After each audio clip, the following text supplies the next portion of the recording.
would have believed in the last years of the 19th century that this world was being watched keenly and closely by intelligences greater than man's, and yet as mortal as his own.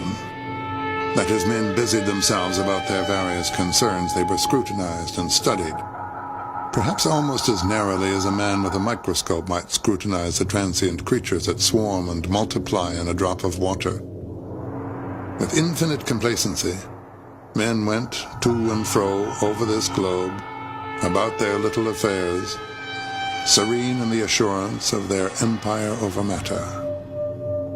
Yet across the gulf of space, minds that are to our minds as ours are to those of the beasts that perish, intellects vast and cool and unsympathetic, regarded this earth with envious eyes, and slowly and surely grew their plans against us.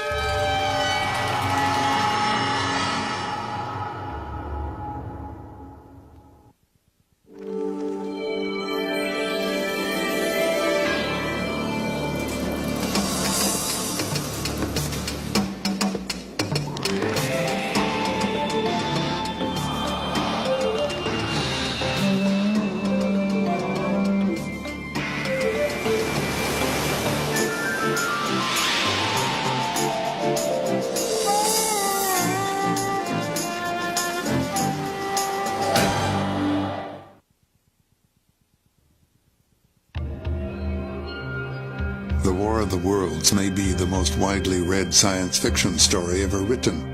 It was first published in 1897 as a serial in Pearson's magazine, and in book form in 1898. It has not been out of print since then, with new editions appearing regularly on bookshelves around the world. And it has inspired some dramatic variations on the theme. A bulletin is handed me. Martian cylinders are falling all over the country. 40 years after The War of the Worlds was published, that radio play from the novel terrified thousands of Americans. And movies made from this and other books by Wells reached an even wider audience. He inspired a whole new category of fiction: science fiction.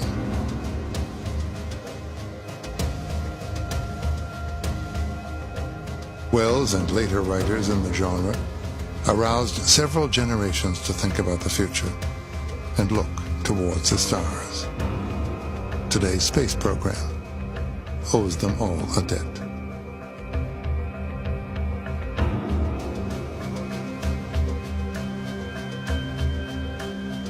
Wells was not the first to imagine life from other planets, but the realism with which he described his Martians made it seem that way. It had, for me, the kind of quality that I think later Spielberg and Lucas picked up in some of their work.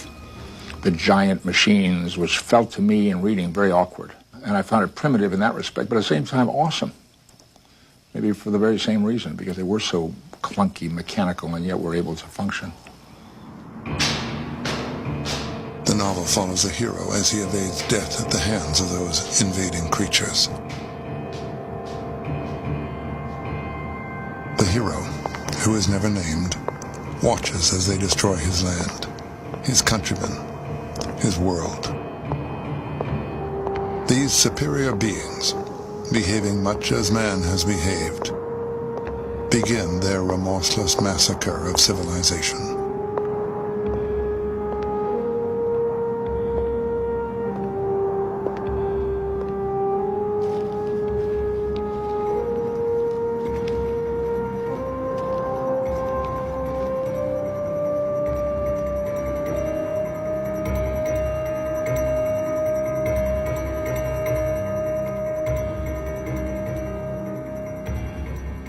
For the most part, Wells based his stories on what science knew or thought it knew at the time.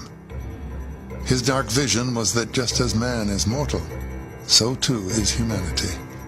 The danger may come from space or here on Earth. In either case, our safety on this globe is not assured.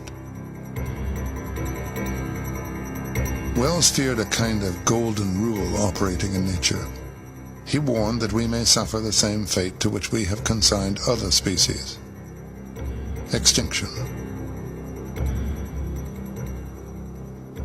Hope, if any, lies in unity and scientific knowledge. The story begins with a sign in the heavens. Hundreds of observers saw the flame that night and the night after about midnight, and again the night after, and so for 10 nights, a flame each night. Then came the night of the first falling star. It was seen early in the morning, rushing over Winchester eastward, a line of flame high in the atmosphere. Hundreds must have seen it and taken it for an ordinary falling star.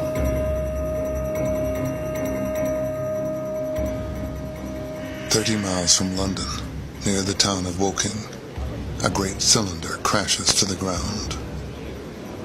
A crowd gathers as a hatch opens, revealing creatures which look like huge brains with eyes and mouths and tentacles for limbs. I noted a little black knot of men, the foremost of whom was waving a white flag. This was the deputation. There had been a hasty consultation, and since the Martians were evidently, in spite of their repulsive forms, intelligent creatures, it had been resolved to show them, by approaching them with signals, that we too were intelligent.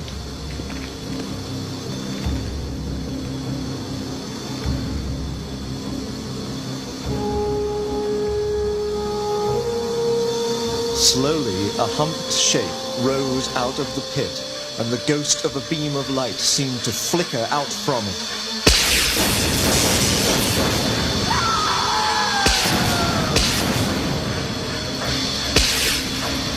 The slaughter begins.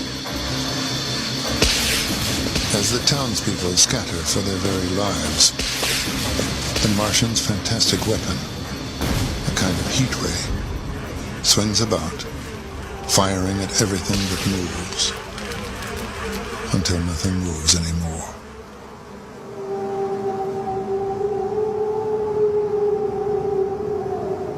Suddenly, like a thing falling upon me from without, came fear. I ran, weeping silently, as a child might do.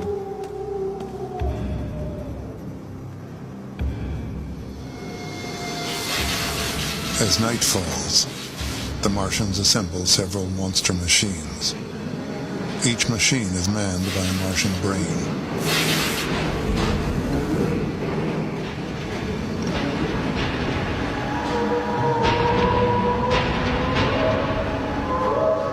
They begin to burn and blast their way through Woking and other towns in the direction of London.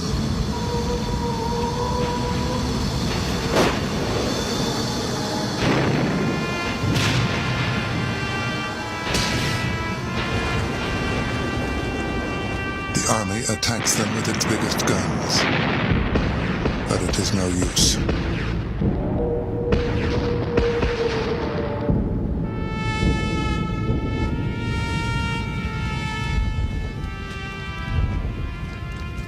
It seems clear now that all humanity is doomed. War of the Worlds could be read, and was read, as being a parable about the possible German invasion of England. I think some other people thought of it as perhaps the British Empire was coming to an end, the frontier had closed off in North America. Where's the next frontier? It's going to be in outer space, but what if somebody is already there?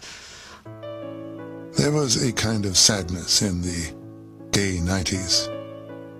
A sense of endings was in the air. End of the century, end of Victorian England.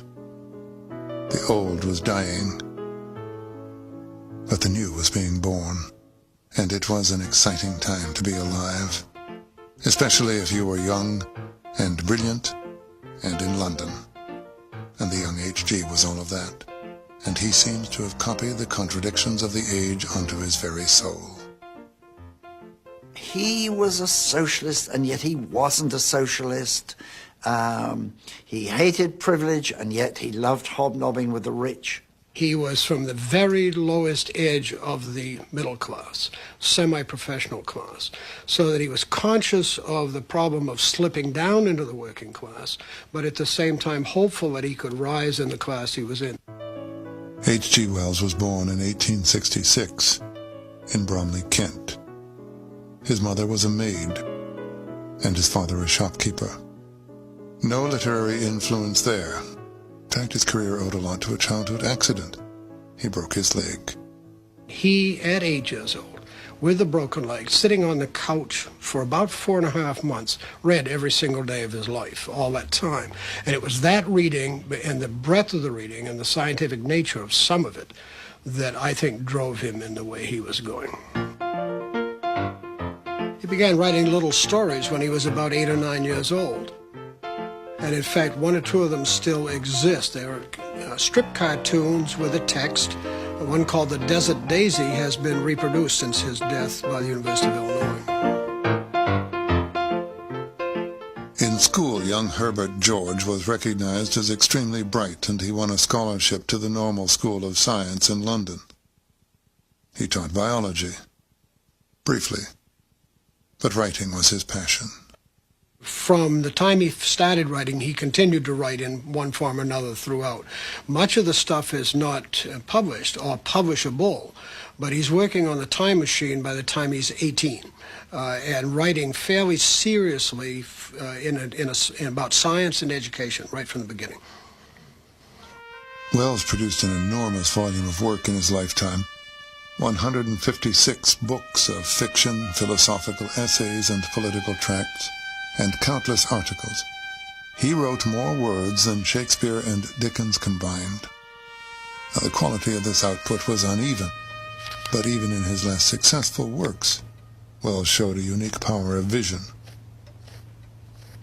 He could see the likely results of scientific findings and new technologies decades into the future. In 1902, he saw the coming of the suburbs and long-distance commuting, and he predicted new kinds of warfare. Ironclad road fighting machines may perhaps play a considerable part. Aeroplanes will sweep down upon the adversary's rear and will drop explosives and incendiary matters upon them.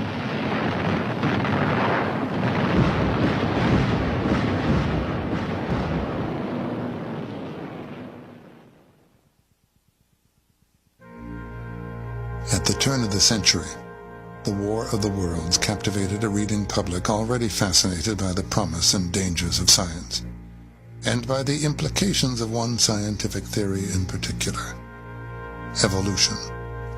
Wells shared and exploited the unease Darwin's theory had created. His Martians, in fact, were evolution's product. We men are just in the beginning of the evolution that the Martians have worked out. They have become practically mere brains, wearing bodies according to their needs, just as men wear suits of clothes and take a bicycle in a hurry or an umbrella in the wet.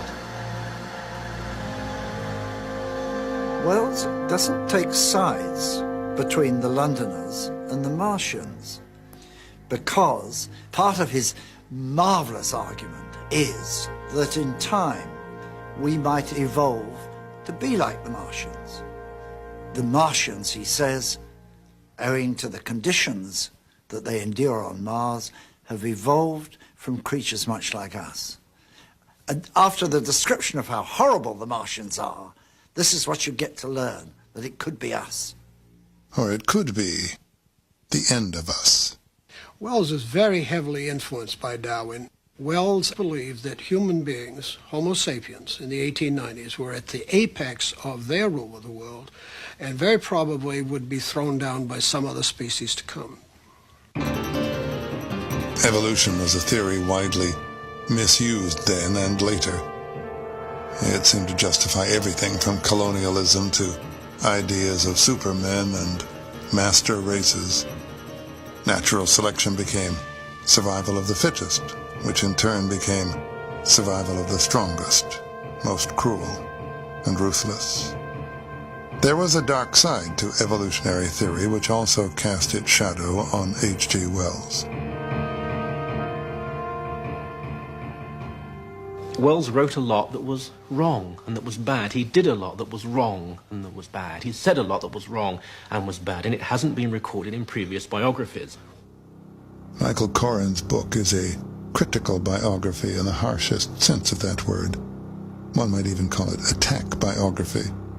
Coren is not fond of his subject. I was trying to put the record straight. As a writer, he was a social engineer, so he put forward views and ideas that didn't make the Holocaust possible, didn't make the Khmer Rouge or Mao or Stalin possible, but it gave a sort of intellectual veneer to those ideas. In 1902, Wells published a book of predictions entitled Anticipations. That book showed his gift as a prophet. It also embodied those contradictions in his character that prompt debate to this day. Writing in the final chapter of Anticipations, he predicts a new elite of engineers and scientists who will administer a new utopia, encourage the procreation of what is fine and efficient and beautiful in humanity, and weed out undesirable types.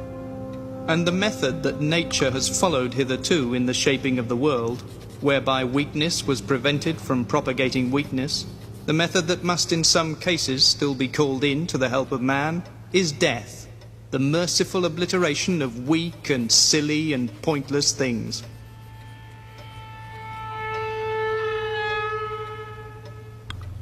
That's what Wells's critics mean when they call him a social engineer. The cool, even cold detachment with which he mused about obliterating weak and silly and pointless things can be read dismayingly as a precursor to the insane experiments in social engineering that would scar the 20th century.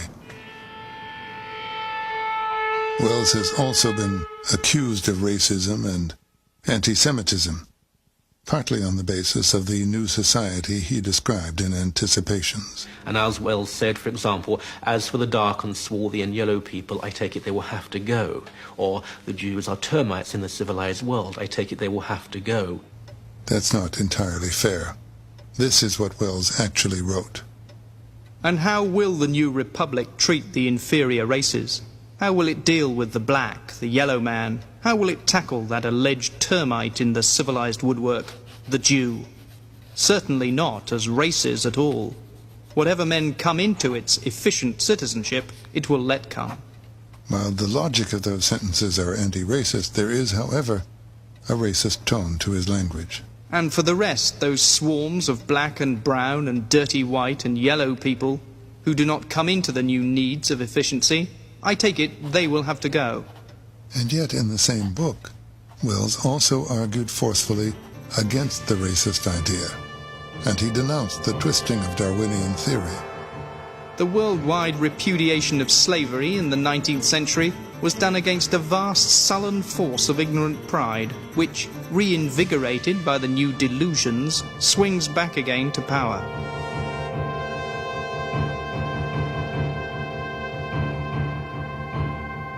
As a rising young literary star, Wells was invited to join the Fabian Society, a socialist group which included playwright George Bernard Shaw and other intellectuals of the day. But Wells was a socialist full of contradictions. He didn't have much use for the masses. He hated trade unions. He was a child of the lower middle classes who was terrified of the lower classes. He strongly supported the Bolshevik Revolution, but unlike so many others on the left, he was revolted by Stalin's repressions. Yes, he went and saw Stalin. He was much more critical of the Stalin regime than almost any of the other leading critics from the left in this country, certainly much more than Bernard Shaw and Sidney Webb, who went there and wrote highly favorable views about Stalin. Michael Foote, the former leader of Britain's Labour Party, knew Wells personally and is pained by suggestions that he supported social engineering, Soviet style. Indeed, when he went to see Lenin, Lenin denounced him ferociously as a ridiculous little bourgeois or something of that sort. But of course, what Wells wrote about Russia in the shadows at that time, considering at the moment when it was written, it was I don't say a fully prophetic book, and some things that he said were right and some things that were wrong, but what he said were the genuine judgments of a liberal mind a satirical aside in the philosophical fantasy A Modern Utopia, foresaw in 1905 the genocide practiced by the Nazis. Furthermore, this man, accused of racism and social engineering, also was a lifelong libertarian and the principal author of an idea called the Universal Rights of Man, that later was enshrined as the Universal Declaration of Human Rights. It came from the War Aims campaign of 1939. It had been translated into about 40 or 50 languages and circulated around the world for commentary. Wells thought this should be part of the United Nations organization, and Eleanor Roosevelt proposed it in a modified form, somewhat modified, not much, and it was adopted and is part of the Charter, the Universal Declaration, which was Wells's originally, is part of the UN Charter.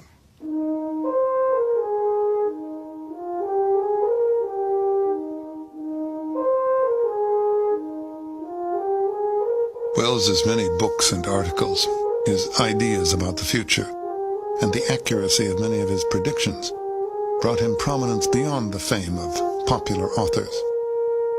He became a kind of international guru, consulted by great personages. He met with the likes of Lloyd George, Henry Ford, Franklin Roosevelt, and Shirley Temple. This is why he's difficult to classify, because he became, depending how you look at it, much more or much less than a writer. He became a world figure. Wells believed passionately in the idea of one world and one world government. For years he preached his vision of a global society at peace, where distinctions of race and class will give way to those of merit. During World War II, he proposed that the emerging victors, America, the Soviet Union, and Great Britain, work together to enforce global peace. If they took possession of the air, as they are quite capable of doing, nothing could withstand them. They could take the air out of politics, out of international affairs, and lay the foundations for a world peace that would endure forever. That wasn't quite what happened, of course. Wells's fellow human beings seemed as ill-suited to peaceful cooperation as his fictional Martians, and they had come to conquer. During the Martian invasion, the hero figures the safest place to be is in the aliens' ruined wake. He follows their machines toward London, passing through miles of devastation on the way. He meets another survivor, the curate of a local church, and they continue together. The two men take shelter for the night in a deserted house. Suddenly the house caves in, hit by the crash landing of a Martian spaceship. The two men survive, but are trapped, and through an opening in a crushed wall, they witness the Martians' dietary habits.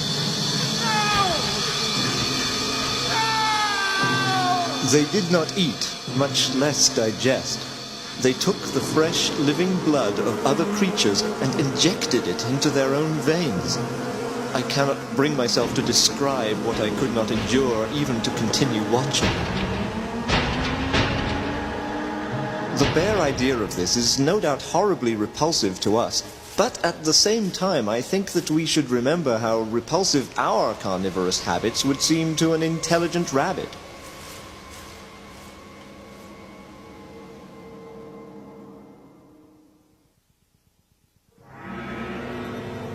The men notice a strange red weed growing beyond the wall.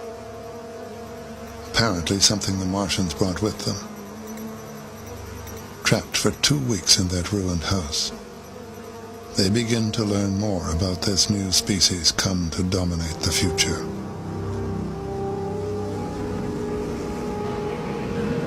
The Martians do not sleep, and so they are able to work round the clock. And they do not know what illness is, there having been no microorganisms on Mars.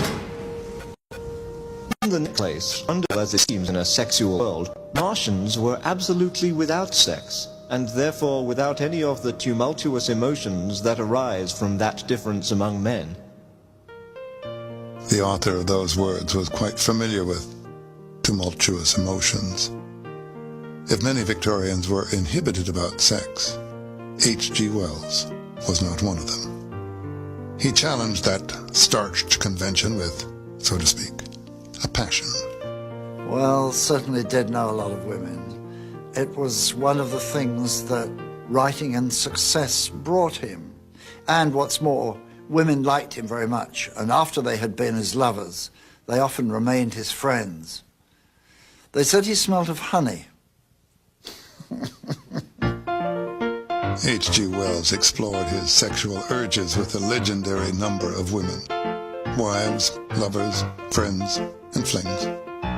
He later explained his insatiable appetite as a search for his lover shadow.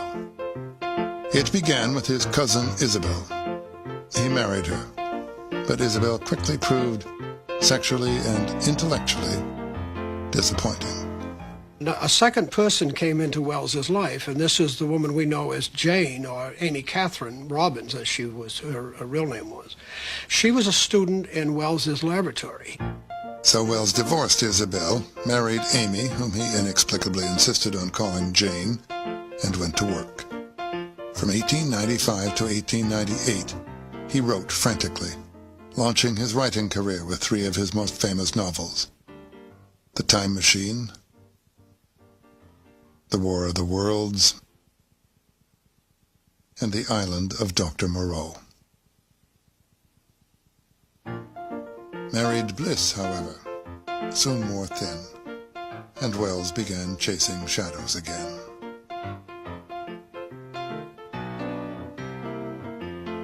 By all accounts, Jane knew of his affairs and accepted them.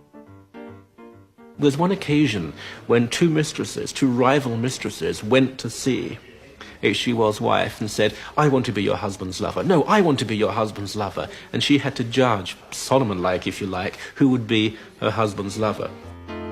It was a turn-of-the-century soap opera. Was this man, who loved so many women, a feminist or a rogue, a free spirit or a rake? A number of his lovers were impressive, dynamic women.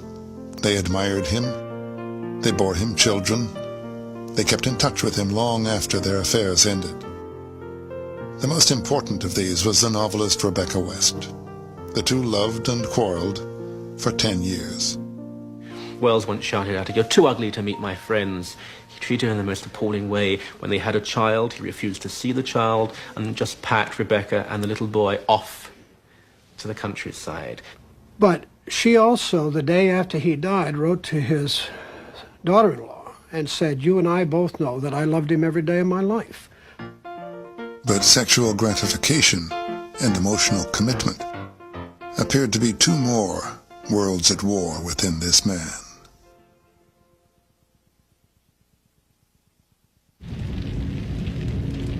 In the War of the Worlds, more than people and buildings are destroyed. Institutions, too, are leveled. Organized religion takes a direct hit through the person of the curate. Under severe stress, the curate loses his nerve and finally his mind. He begins to rant loudly, forcing on the hero a grim necessity.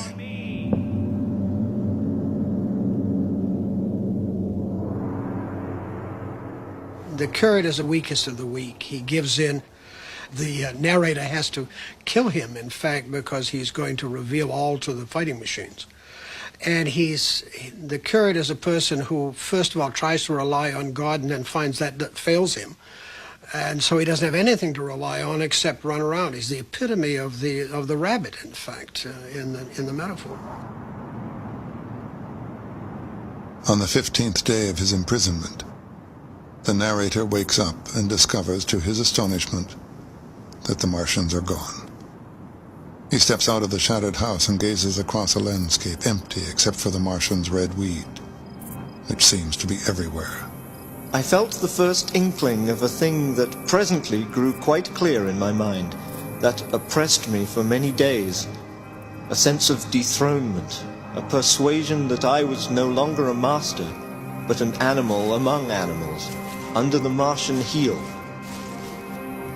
With us it would be as with them, to lurk and watch, to run and hide. The fear and empire of man had passed away.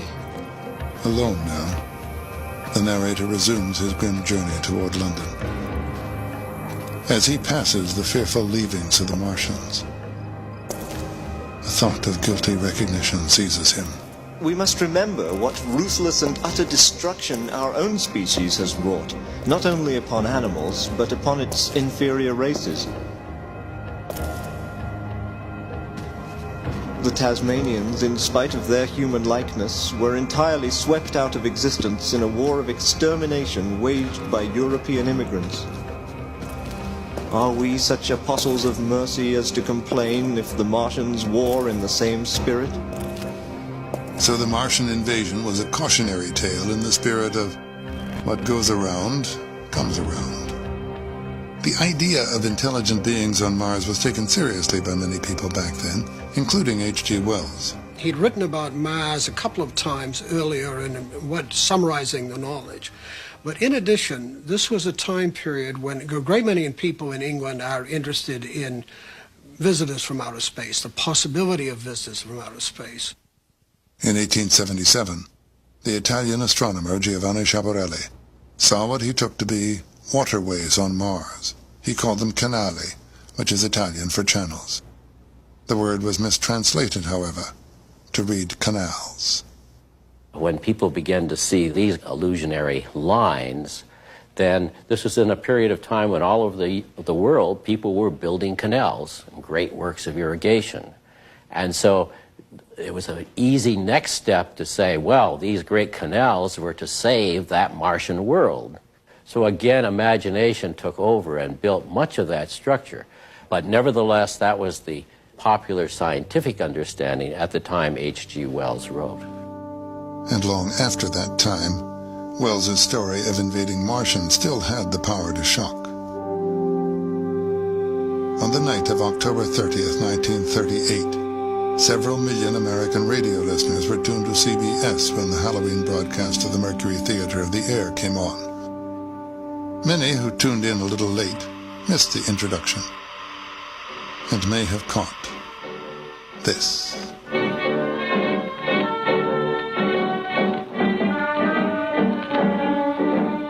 Ladies and gentlemen, here is the latest bulletin from the Intercontinental Radio News. Professor Morse of Macmillan University reports observing a total of 3 explosions on the planet Mars between the hours of 7:45 p.m. and 9:20 p.m. Eastern Standard Time. The story unfolded in the form of a series of special radio bulletins. Thousands believed they were hearing live news. Radio actors provided them with details of ultimate disaster. It is reported that at 8:50 p.m. a huge flaming object fell on a farm in the neighborhood of Grover's Mill, New Jersey, 22 miles from Trenton. Woking had been replaced by Grover's Mill, London by New York, but the basic plot was the same. The monster is now in control of the middle section of New Jersey and has effectively cut the state through its center. Communication lines are down from Pennsylvania to the Atlantic Ocean. Highways are clogged with frantic human traffic. Police and army reserves are unable to control the mad flight. As the radio conjured up images of panic in the minds of listeners, some listeners actually did panic and fled. The enemy is now in sight above the Palisades. 5 great machines. First one is crossing the river. I can see it from here, wading the Hudson like a man wading through a brook. 2X2L calling CQ. Isn't there anyone on the air? Isn't there anyone on the air? Isn't there anyone? Howard Koch remembers that night, as well he should. He wrote the script, did it in a 6-day and night marathon, then got a full night's sleep. The next morning, as he walked down 72nd Street to get a haircut, he learned what he and his producer had done. I heard war, panic, so on. And I went into the barber shop and I said, "Are we at war or something?" And he laughed and he held up a newspaper with a headline, "Martian broadcast Panic's Nation. Well, that was one of the strangest moments in my life.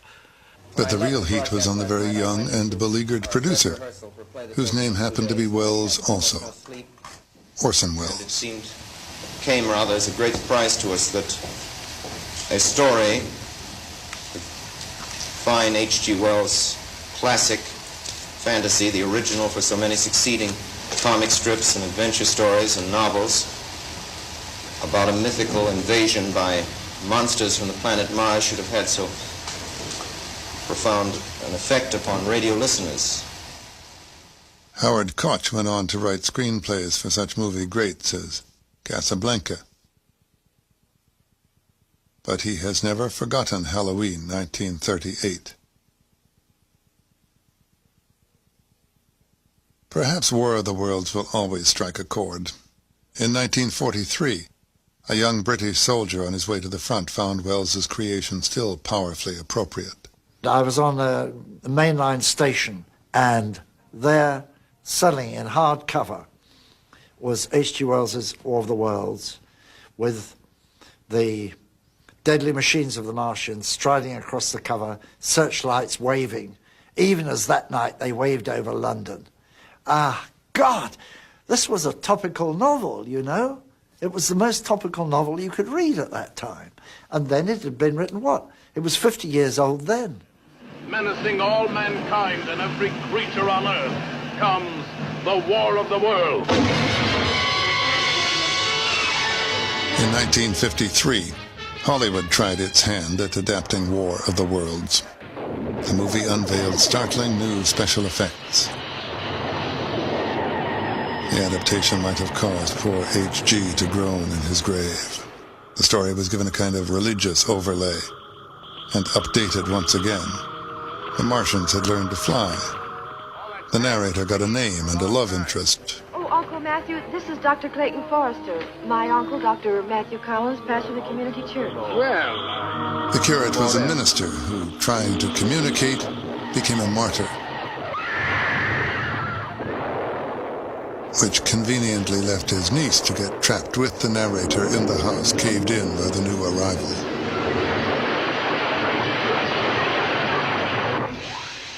The Martians did come to the same end as in the book, almost.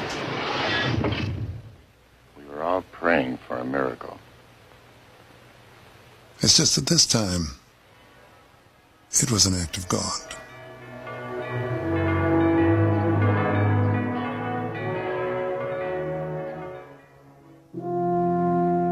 Mars, the red planet.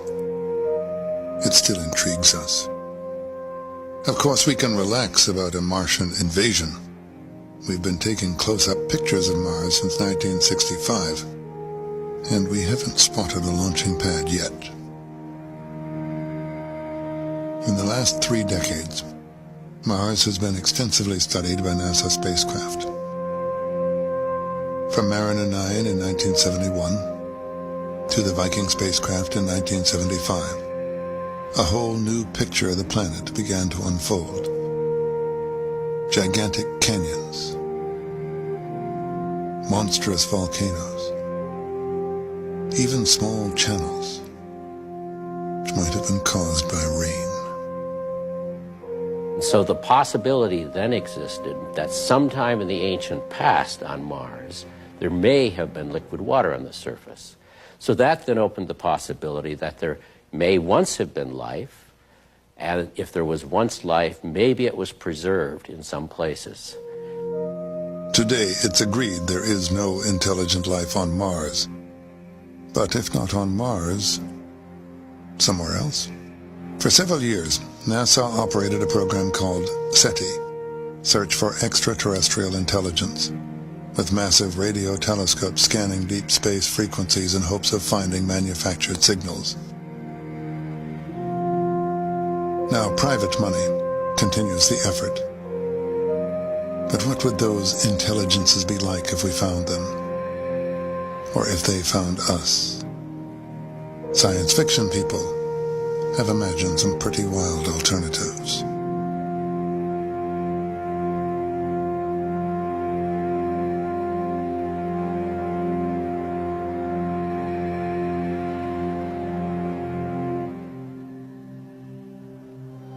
Fascination with the idea of extraterrestrial life persists. Aliens have been a popular, if not always deadly serious, theme in movies and television, and they have featured some of the most popular characters of all time. Captain, the Horde is a remarkably intelligent and sensitive creature. Like the more or less friendly Vulcan who arrived aboard Star Trek back in the 1960s. I suspect you're becoming more and more human all the time. Captain, I see no reason to stand here and be insulted. Leonard Nimoy actually began his extraterrestrial career in the 1950s. Perhaps a little longer. The atmosphere on Mars is so thin we've adapted ourselves to live on very little oxygen.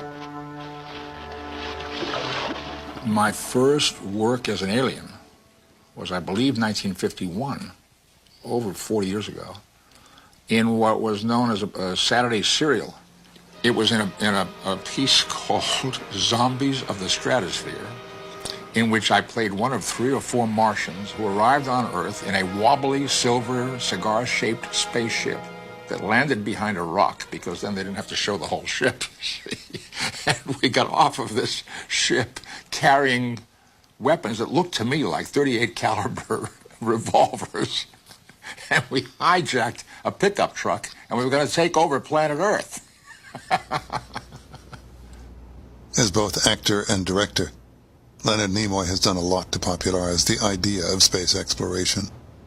He also has some thoughts about the psychological roots of this alien thing. There was a movie in which I had a very small role in, I think, the early 50s called Them, also about alien creatures. In this case, they were mutations. They were ants that had mutated into these giant creatures. But I thought the title was perfectly appropriate to cover this entire canvas. Them. It's us, and there's them. And them is the other. It's people of different color, people of different attitude, people of different social structure, people with different values than we have. Some say we have a deep-seated need for aliens. After all, what's in us without a them?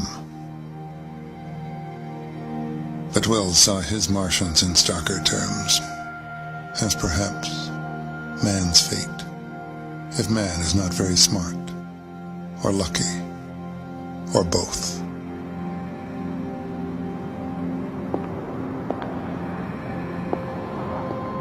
As the hero continues his journey, he sees that the Martians have shifted from the use of heat rays to a form of poison gas, which at least preserves the architecture. And something is happening to the red weed. It seems to be dying, probably from a mold or some other plant pest. Now, as he makes his way deeper into the city of London,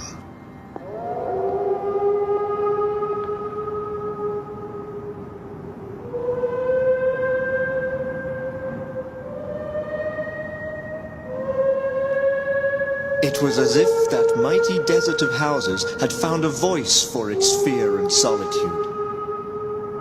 I turned northwards, marveling toward the iron gates of Hyde Park. I had half a mind to break into the Natural History Museum and make my way up to the summits of the towers in order to see across the park, but I decided to keep to the ground.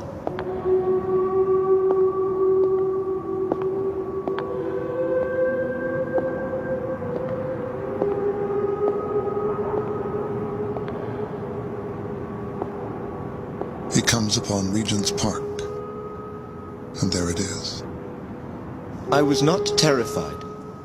I came upon him as if it were a matter of course. I watched him for some time, but he did not move. A second monster lies by the zoological gardens. The hero continues walking, with some purpose now, past the park.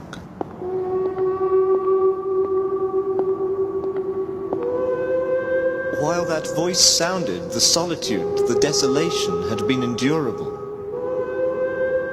By virtue of it, London had still seemed alive, and the sense of life about me had upheld me. Then suddenly a change. the passing of something, I knew not what, and then a stillness that could be felt. Nothing but this gaunt quiet. Moving on, he finally sees the curve of Primrose Hill, and on its crest, a third Martian. The Martians were dead, slain by the putrefactive and disease bacteria against which their systems were unprepared, slain as the red weed was being slain, slain after all man's devices had failed. Where it's not the Earthlings who defeat the Martians, it's the minute and almost invisible bacteria. What a coup de théâtre! Who wrote such a marvellous ending to a novel as that? It's wonderful, isn't it? Millions of readers have agreed. But there is more to this book than a wonderful story. Behind it was Wells's continuing fear that humankind would annihilate itself before it learned how to preserve itself, a subject about which he had uncanny foresight. In 1934, a young physicist named Leo Szilard was contemplating the idea of atomic chain reaction. Knowing what this would mean, Szilard said years later, and I knew because I had read H.G. Wells, I did not want this patent to become public. In 1913, Wells already had imagined just such a chain reaction, an atomic bomb. And 32 years later, that frightful prediction came true, obliterating the cities of Hiroshima and Nagasaki. The writer died a few months later.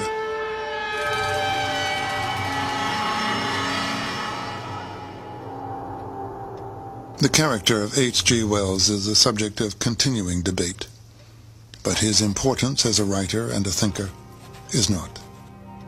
The New York Times called him the greatest public teacher of his time, and the durability of his stature is conceded even by his bitterest critic today. Don't be put off because he was a bad man and he wrote things that can be very damaging. He was also one of the finest writers of the century. The War of the Worlds is a book of consummate standing. Wells was without any doubt a great writer. I think he would be seen as one of the greats. Let's say one of the 20 greats in the English language. The struggle between good and evil in mankind. Glorious future versus none at all. Such are the elements that do battle in a little book published almost a century ago by an enigmatic, contradictory man at war with himself, but a man whose vision embraced the future of the human race. And when the slow cooling of the sun makes this earth uninhabitable, as at last it must do, it may be that the thread of life that has begun here will have streamed out and caught our sister planet in its toils. Dim and wonderful is the vision I have conjured up in my mind of life spreading slowly from this little seedbed of the solar system throughout the inanimate vastness of sidereal space. But that is a remote dream. It may be, on the other hand, that the destruction of the Martians is only a reprieve. To them, and not to us, perhaps, is the future ordained.